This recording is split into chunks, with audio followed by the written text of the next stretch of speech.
CM Bhupendra પટેલે મહેસાણાના વડનગરમાં હાટકેશ્વર મંદિરના દર્શન કર્યા। શ્રાવણના ત્રીજા સોમવારે સીએમ ભૂપેન્દ્ર પટેલ દ્વારા હાટકેશ્વર મહાદેવના દર્શન કરવામાં આવ્યા। સીએમ સાથે ઋષિકેશ પટેલ અને ઊંઝાના ધારાસભ્ય કિરીટ પટેલ પણ ઉપસ્થિત રહ્યા હતા। ભગવાન હાટકેશ્વર મહાદેવની સીએમએ પૂજા અર્ચના કરી।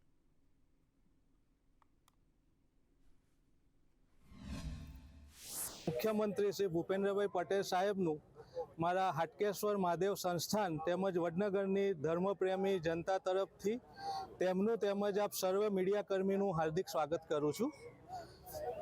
અને આજે પવિત્ર શ્રાવણ માસના સોમવારના દિવસ હોવાથી આપણા મુખ્યમંત્રીશ્રીએ આપણા રાજ્યની તેમજ દેશની પ્રગતિ માટે શુભ સંકલ્પથી વિશેષ પૂજન અર્ચન કરી છે।